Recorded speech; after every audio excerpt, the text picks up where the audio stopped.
This video contains spoilers. For all 20 Sonic games featured in this list, well, we're giving away final bosses. Can you imagine trying to do a spoiler-free ranking of final bosses in the Sonic series? It would be like, in 10th place is Sonic Adventure, just for an example, that's just off the top of my head. I can't show you any footage or tell you anything about the boss, but trust me, it's pretty cool. There'd be no video. So the way this works is there's 20 slots, and I've tried to keep it as kind of mainline as possible, not really including like spin-offs like the storybook series or handheld titles. They're not included either. So alright, let's get straight in there then. Now hold your horses there, sir. If you like videos about Spider-Man and Sonic the Hedgehog and other pop culture foibles, be sure to hit the subscribe button and hit the like button to help get more content like this in the algorithm. That YouTube algorithm is a merciless mistress, and if you want to help to support the production of these videos, be sure to check out the Patreon link in the description below and consider making a monthly pledge. Enjoy the rest of the video, partner. In 20th place is the Egg Spinner from Sonic CD.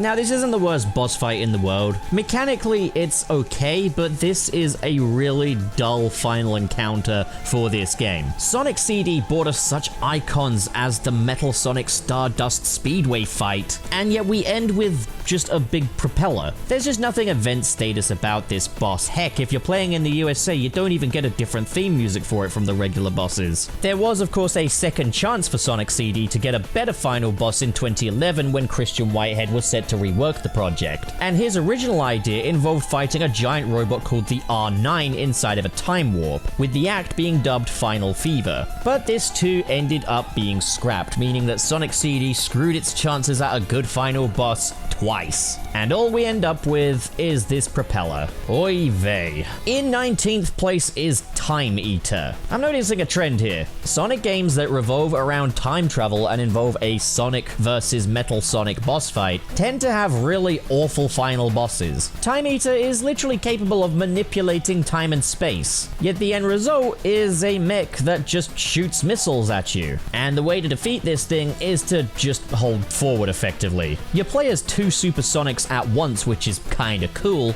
and they have this ability to fling each other at the Time Eater, but it doesn't really do anything, as ultimately the goal is to just chase it down and just hover around its little glowy purple light bright in the center of its tummy. There are some kinda cool things, such as the gun truck just flying through the vortex, but there's just so much more you could have done with this. Maybe have it reach out and grab different set pieces from Sonic's history and just chuck them back at him. And mechanically, there's just not much to really do here. A really dull closing impression for an otherwise fantastic game. In 18th place is Egg Robo from Sonic Lost World. So first things first, this looks kind of cool. I like the design of this boss. It's kind of a very back to basics looking final boss for a Sonic game. But the overall narrative context of this one does the boss no favors. Dr. Eggman hasn't really been the main threat of this game by any stretch. This game has kind of been more about seeing new sides to Eggman, but then it's a double cross, it's a switcheroo, Eggman pops back out and is ready to kill Sonic. Sonic Lost World's storyline was an absolute dumpster fire, but the saving grace of it was the dynamic between Sonic and Dr. Eggman, and that completely goes out of the window here. So from the get-go, I'm just fighting this boss with a tired, defeated grimace on my face. But then mechanically, the boss itself isn't bad, because here's the thing, the Sonic Colors final boss wasn't bad, and this is basically identical to that in terms of gameplay. There are a few minor changes which all end up being in service of this boss being easier than the Sonic Colors final boss with less attack variations. If you're going to bring back a boss fight you've already done before, you've got to add to it, don't subtract. Overall, this boss, if you've played Sonic Colors already, is very underwhelming, and if you haven't played Sonic Colors already, it's underwhelming from the standpoint that it's just very easy. So yeah, not great. In 17th place is the final boss of Sonic Mania. Now hear me out a second. I love Sonic Mania. It's a very well made game, but sadly its final bosses and its finale aren't so strong. We start with the Phantom Egg, which is a pretty cool idea on paper. It's suspended in the air by electrified cables, it can stomp about, it can generate these phantom hands which can grab you and then transport you to fight one of the hard-boiled heavies. really cool idea, and the idea that this could go in phases, like you get transported to one of the heavies, you fight them, you pop back in and go toe-to-toe with the Phantom Egg again. What a sweet idea. Sadly, that's not how this really plays out though, because when transported to the hard-boiled heavies, you don't really even have to fight them. Like, nothing happens if you fight them. You could just wait and dodge their attacks, and then you'll just get transported back to the Phantom Egg. I don't understand why, because that means we don't get a very satisfying send-off for the hard-boiled heavies either. The second act is only available once you have Supersonic, and that is the Egg Reverie fight. This feels like this game's kind of answer to the Doomsday Zone, but it is nowhere near the stakes of Doomsday Zone. So Dr. Robotnik and the Heavy King are battling it out over control of the Phantom Ruby, and it's up to Supersonic to defeat both of them, so you're flying through the air like in the Doomsday Zone. But here's the problem. The challenge of the Doomsday Zone was the lack of footing below you, so if you ran out of rings as Supersonic, you just fall to your death. Here, that same level of stake isn't really there, yet you still die if you lose all of your rings. I guess maybe Sonic can't survive outside of his super form when he's in the time vortex, yet Eggman seems okay. You're also unlikely to run out of rings, as there's constantly a wealth of rings floating around which magnetize to you anyway. Overall, this fight just ends up being kind of just unruly for the sake of it. It's like Doomsday Zone, but way less focused. However, I will say, given that you're like in a time vortex and the timer is constantly fluctuating around, that's quite a cool detail. In 16th place is the final weapon from Sonic 3D Blast. Now, yeah, this game sucks in my opinion. It's a very boring game. Good luck ever getting to this point. And the final boss, if you haven't got all of the Chaos Emeralds, is the boss you fight in Panic Puppet. And it's the usual fare for Sonic 3D Blast boss fights. It's made awful by the depth perception. It's Robotnik in his latest contraption, which has these long arms which shoot lasers out at you, and yeah, the depth perception absolutely reeks. You can get a lot of unfair deaths here, but the saving grace is if you have the patience to get all of the Chaos Emeralds, you unlock the final boss, the real final boss, the final weapon. And this thing is like an egg Swiss Army knife. Lots of unique attack patterns as you head through to the next phase of the fight, and because your target is big and your space is limited, it means that depth perception isn't anywhere near as much an issue for this boss fight as it is the previous ones. It still has a depth perception problem, but it's just a bit better here, and I just love how creative this boss is. It actually feels like a true final fight. But another thing I love about this fight is the atmosphere of it, and I'm not talking about the Saturn version. The Saturn version could suck it compared to the Sega Mega Drive version, where the background is just pure black, you're on these sort of holographic squares, and the music just, it feels like you're lost. This is a solid fight for an otherwise really boring and really frustrating game. In 15th place, we have Metal Overlord from Sonic Heroes. Mechanically, this fight is alright. You've got your early phases where you play as the different teams trying to attack Metal Sonic in his weak spot, as he kind of does things to mimic their abilities. That's pretty cool. There's a lot more that could be done with this though, especially with Team Chaotix. And then Team Sonic don't get a regular phase to themselves. They only get the final phase, the Supersonic phase, where they kind of have to build up their Team Blast meters and fight Metal Sonic from there. Now this boss is alright. The only thing I can really think of that I really don't like about this boss is how you have to sit through those Team Blast animations. But then there's lots of other just little disappointments in there. For one, there's no phase of fighting Metal Overlord as just Metal Sonic in his original form, or even just his Neo Metal form with the cape and everything. You don't get to fight that. You only get to fight him in his Kaiju form, and I think when you're bringing back Metal Sonic, but you're only letting us fight him as a Kaiju, you've kind of missed what it is that we love about Metal Sonic. Then there's the other factor that this game has a very much an all-together mentality for these characters. Yet Team Sonic are still clearly the priority. Like, the others don't get any kind of super form, it's just Team Sonic, and even then, further disappointment, only Sonic gets to go super, Tails and Knuckles get shields. Meaning that this game that's all about the vast array of Sonic characters ends up really getting a Sonic-focused final battle, which I think really undercuts what this game is all about. But hey, what I'm made of as the final boss track, Chef's kiss. In 14th place is Devil Doom from Shadow the Hedgehog. It's the big showdown between Shadow and Black Doom, as you get to fly around the Black Comet, throw Chaos Spears at Devil Doom, and the stakes are just really high in this fight. All of the other characters are paralyzed by a nerve gas. The Black Comet has been brought to Earth, and it's up to Shadow to finally fulfill his purpose and save the world. This is a pretty solid boss fight and a pretty solid finale, but I think the main issues here are that it's just by the time you get here, you're exhausted because you've played every different possible outcome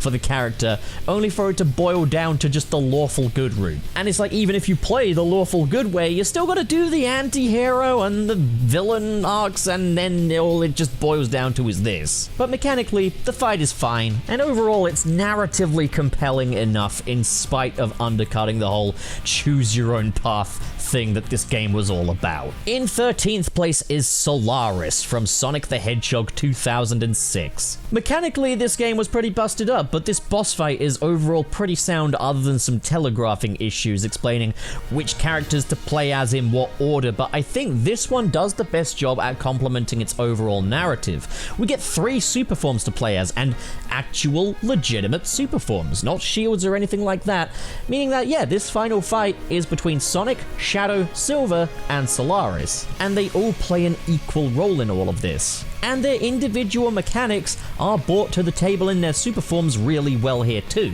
As Shadow shoots Chaos Spears at it, Sonic flies into its core, and Silver catches its projectiles and throws them right back at him. Not to mention the time travel theme as well, with Shadow fighting Solaris in the past, Sonic fighting him in the present, and Silver fighting him in the future. Say what you will about Sonic 06, this final boss did a great job at bringing the game together. And I'd definitely say it's a very satisfying conclusion. It's a conclusion that could almost convince me that the rest of Sonic 06 is actually a lot better than it is. I never hated Sonic 06. I don't think it's a very well-made game or a high-quality product by any stretch, but this final boss here does a great job at bringing it all home. In 12th place is the Egg Crusher from Sonic the Hedgehog, the very first finale Sonic ever had, and it manages to be one of the better boss fights in this game. Think of a sort of inside-out game of whack-a-mole in a way, where Eggman is trying to whack you, but like, you know how when the moles pop up, you gotta hit him? Like, this is kind of what this is like for this boss fight. You'll get 2 pistons come up or down at once, and Eggman will be sat inside one of their chambers, and you have to figure out which one it is and hit him. It can be a bit of a game of luck, but you're never kept waiting too long. The main threat here is the crushing damage, but there's also little lasers that shoot out at you as well, with usually the gap between 2 of the lasers being a little wider than the others, allowing you to just stand in there pretty safely. What I like about this boss as well, though, is unlike a lot of the boss fights in Sonic the Hedgehog 1, there's not really like a fall damage issue. There's no bottomless pit beneath you, allowing you a little time to get your bearings, and there is a little safe zone from the pistons as well. What makes this boss fight pretty tough is the lack of rings, but given that there is a safe zone, you end up with a very fairly stacked boss fight. This may not be as climactic as boss fights that came after it, but it is a worthy finale to Sonic the Hedgehog 1. In 11th place is the Death Egg Robot from Sonic the Hedgehog 2. Now hear me out here. Yes, this is probably the most iconic final boss in the series. This is the first time we really saw a mech made in Robotnik's own image, the first time we ever really saw that ego make its way into one of Eggman's creations. I notice I'm really flip-flopping on the name of Robotnik and Eggman in this video, aren't I? But hey, that's Sonic for you. This boss fight would influence tons of boss fights after it, but let me back up a little bit too, because there is a first phase to this boss fight, and that is against Mecha Sonic.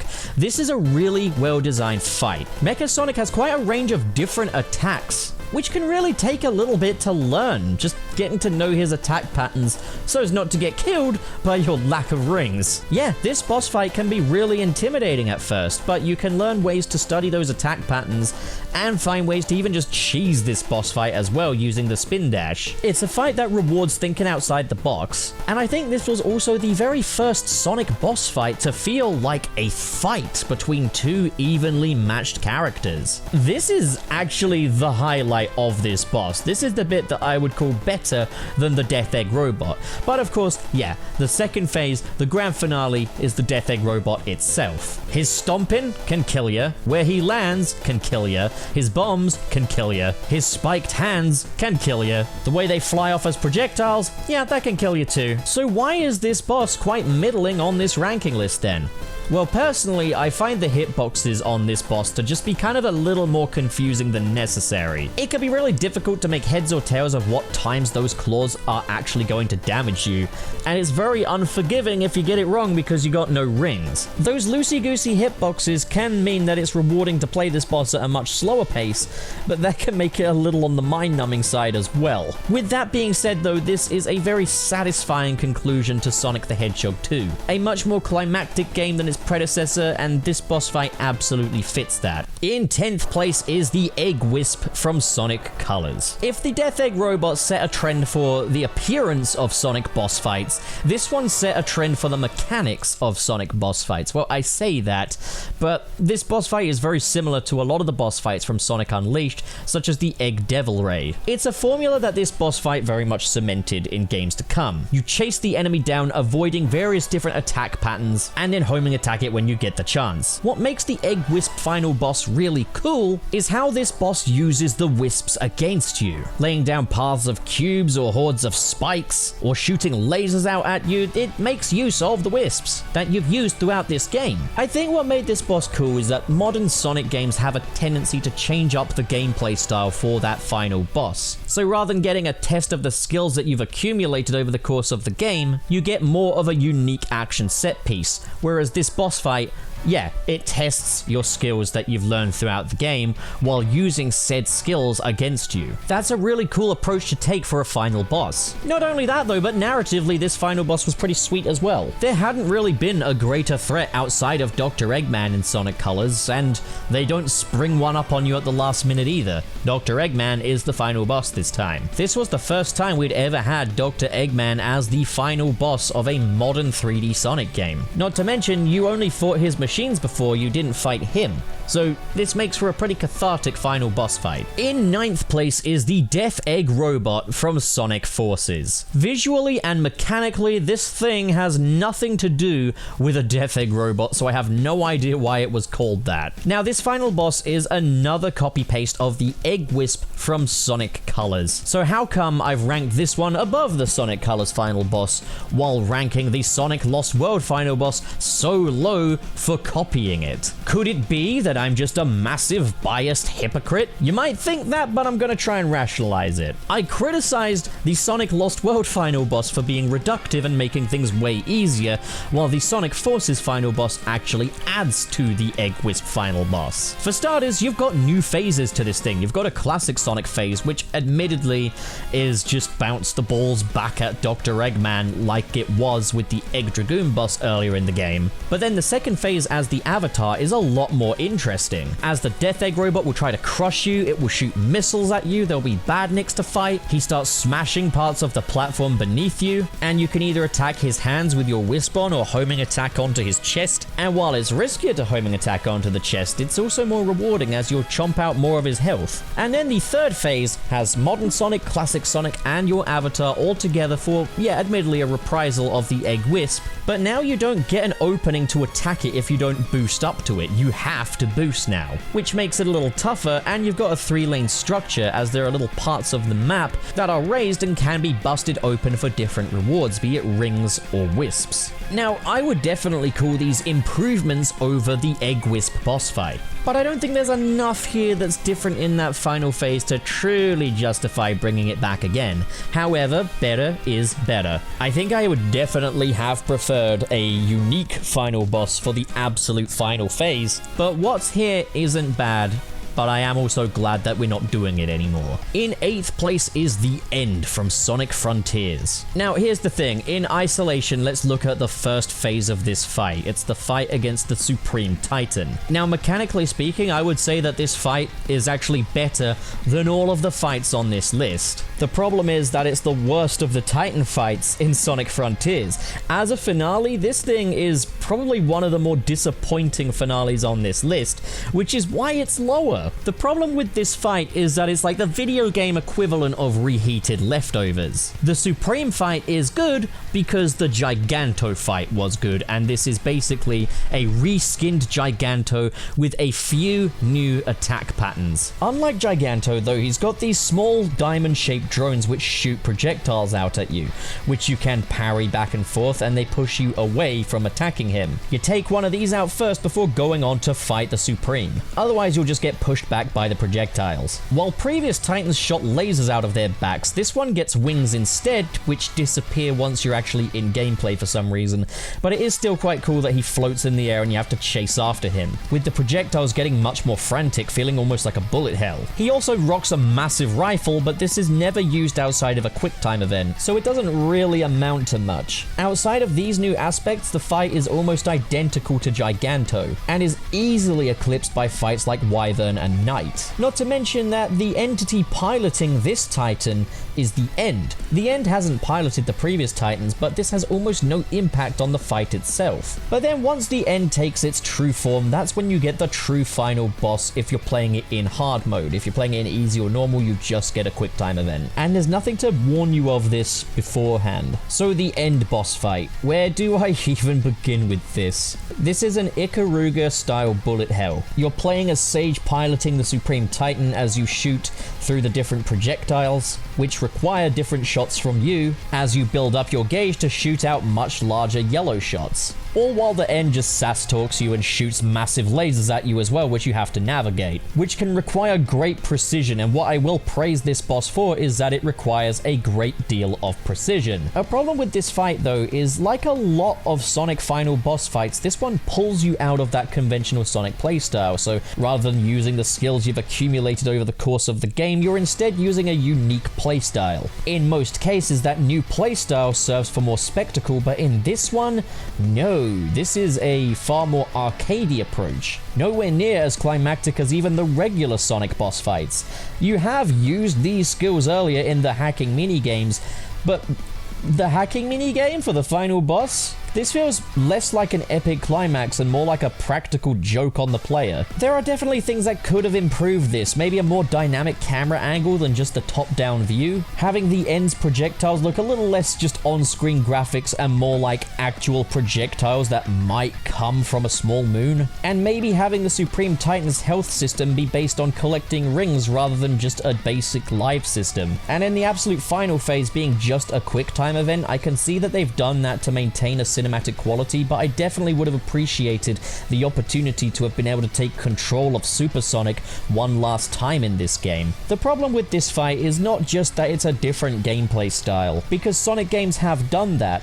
It's the fact that it's a gameplay style that has way less spectacle than the main ones, meaning that this just feels anticlimactic. Now, I've said a lot of negative stuff about this boss fight, but I will say it still feels pretty climactic from a narrative level. The presentation is top-notch, the music is just the creme de la creme. It's a solid conclusion, it just doesn't do the game that came before it justice. In 7th place is Perfect Chaos from Sonic Adventure. And what more need be said, this boss fight is not only iconic, it's also really well designed. A monster looming over a destroyed city that only Supersonic can stop? Ah, hell yeah. What's also cool about this one is how it takes that integral core component of the classic Sonic gameplay and transforms it into a 3D boss fight. You need to build your momentum, you need to build your speed, and use the environment around you to get to that top speed while avoiding everything that Perfect Chaos is throwing at you to keep that speed down. Reach your top speed, fly up inside Perfect Chaos, hit his brain, repeat that a few times, and the fight is won. It's a fight that feels perilous, has some really cool mechanics to it, and set the blueprint for the modern Sonic final boss fight. In 6th place is the Final Hazard from Sonic Adventure 2. This one works similarly to the final boss fight of Sonic Adventure 1. You want to build up your speed and hit the target while avoiding all of the attacks of the enemy that will push you back. Once again, relying on a timer of rings counting down. However, there are some new elements added to this boss fight. This time you're in space with no form of ground beneath you, meaning that rather than running or like gliding along the floor like he does in Adventure 1, you are flying to your target. And you also get to control not one but two supersonic hedgies. When you land a hit on the beast, you switch to the other character, but if you are running low on rings, you can also switch to the other character for a little more of a chance. Take these cool mechanics, frame it with the great storyline of Sonic Adventure 2, with Shadow and Sonic now putting aside their differences to save the world, Shadow's self-sacrifice, and of course, live and learn, the fantastic conclusion that follows it.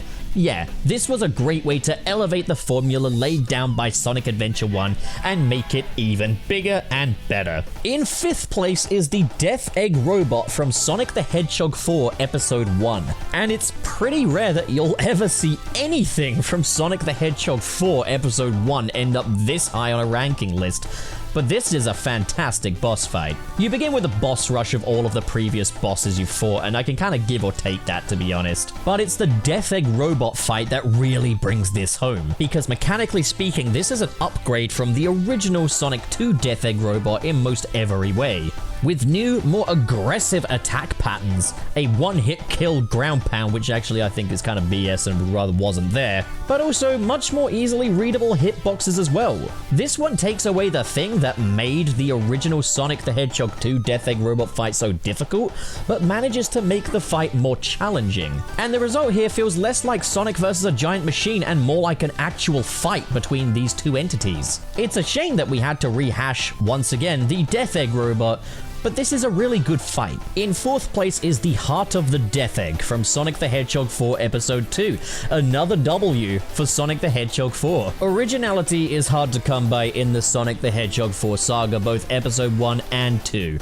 But this final boss here was a really original and novel idea for a fight, with Eggman piloting the Heart of the Death Egg 2, while you have to navigate your way around these anti-gravity rings, which sometimes you'll lose a piece of that footing as the platform beneath you drops, sometimes the platforms are electrified and you have to come in at the right angle to actually land a hit on Dr. Eggman.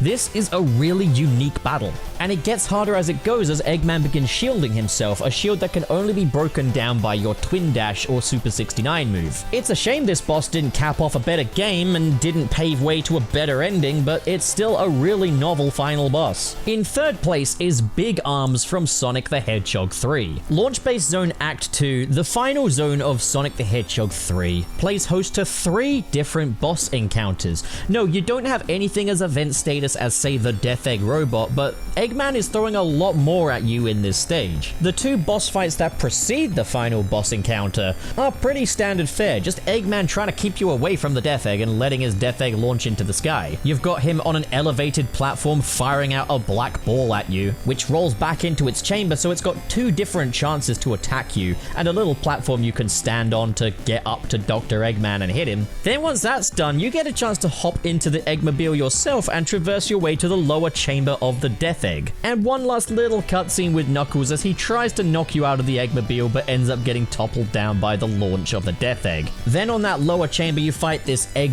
sort of stack. I don't know what this is called, I'm calling it the egg stack, where there are just separate chambers that shoot lasers out at you. There's a spiked ball that revolves around the top chamber which you have to hit, and you gradually break it down. Before then, the sky goes black, the music changes, and we meet one of Dr. Eggman's coolest designs yet, Big Arms. There are 3 different ways that Big Arms can hurt you. He's got spikes on the top of his head, making his hitbox quite a bit smaller than usual, jets out the back spewing flames, so good luck getting him from the back, and at the very front you've got these 2 big arms which can grab you and slam you into the ground. Fortunately, you have a chance to really learn this boss's fight patterns because you actually have rings for this fight, unlike Sonic 1 and 2 before it, and it's a fight that really rewards skillful play. This is a lot easier than, say, the Death Egg Robot from Sonic 2, but it's a much more enjoyable fight. And while no, this is not a giant mech made in Eggman's image, it's still a much more gnarly looking design than your average Dr. Eggman boss fight. And I gotta say, I kinda praise the originality for that. This also rewards good use and good timing of the insta-shield attack as well. While no, this is not the most satisfying finale that a Sonic game has ever had, feeling much more like a part 1, which it was, I'd say that in spite of an anticlimactic ending, Big Arms is a satisfying final boss. In second place, we have the giant egg robo from Sonic & Knuckles, which is technically part 2 of Sonic the Hedgehog 3, making Sonic 3 and Knuckles, and this is the true final boss of the game, but I split them for this list because I just feel like Big Arms deserves some recognition as a final boss. The giant egg robo is probably the most imposing creation Eggman has ever accomplished. This thing is colossal and frightening as well. The goofy comedic elements of Eggman's appearance have been omitted from this design. He hasn't got a goofy mustache or anything like that. He's just straight up creepy, while still resembling his creator. There are lots of different ways this boss can get you. It attacks you with its fingers initially, but those fingers are also the weak spot, so you have to attack those. Then it chases you across the Death Egg, wiping out the chamber with it, blowing out the ground beneath you as it shoots snot rockets at you. And it's up to you to bonk it on the head to open its Chaos Emerald chamber, where you hit the Master Emerald before it shoots a massive one-hit kill laser at you. And after that's done, you just chase down Dr. Eggman in a basic Eggmobile as he clings onto the Master Emerald as much as he can. And if you've gotten all of the emeralds, you move on to the Doomsday Zone, which really takes things up a notch. Yeah, the boss before it was fantastic, but this here is the real final boss of the game. As you chase Eggman down through an asteroid field as Super Sonic, no ground beneath you. Your rings counting down, so you've really got to get a hold of those rings. Eggman is escaping in a smaller mech, which is covered in this shield that shoots missiles at you. The missiles home onto you, but you can use that against Dr. Eggman by diverting those missiles to the head of the robot. Then once that's done, you just chase down the mech, which is clinging onto the Master Emerald and firing more projectiles at you. This is an epic conclusion. Just breaking Eggman down constantly. As the stakes continuously rise, that is how you do a finale. But in first place, as the best final boss of a Sonic game, we have Dark Gaia from Sonic Unleashed. This finale is very much all in. It's a finale that fires off on all cylinders. Now, this is a very, very multi-phased final boss fight, so I'm gonna start this where your save file would start. If you got game over in Sonic Unleashed during the final boss, you'd be chucked back to the Egg Dragoon boss fight, which is the final encounter for the Werehog, so I'm gonna be beginning it there. Egg Dragoon is the best Werehog fight and one of the better boss fights in the series. It's challenging. It's a Swiss Army knife of an Eggman creation with drills that can attack you, an ice gun, a flame strike. He sends out his egg pawns. You've got free falling segments. This is just nothing short of epic, and I think what really cements this is the final QuickTime event where Werehog decides he's had enough of this guy. He's just gonna rip him out of his cockpit and chuck him. And Eggman is finally done with when Dark Gaia decides he's done with him too. Here we've got an epic showdown between Sonic, Chip, and Dark Gaia, all at the Earth's core, with Dark Gaia being the ultimate of the god of destruction kaiju boss fights. He's bigger, he's badder, he's meaner, he's got more unique attack patterns. So phase 1 of Dark Gaia. Chip assembles the Gaia Golem to fight against Dark Gaia, so you play as Chip piloting the Gaia Golem, a little similar to what we did in Sonic Frontiers with the end boss fight. Now this is the weakest part of this boss, as Chip has to slowly make his way towards Dark Gaia. He's got his own boost, but again, it almost feels kind of excruciatingly slow. He can slowly move from left to right. All of his attacks and blocking moves are all very, very sluggish and delayed. And there are lots of instances where you cannot help but take at least a little bit of damage. I don't think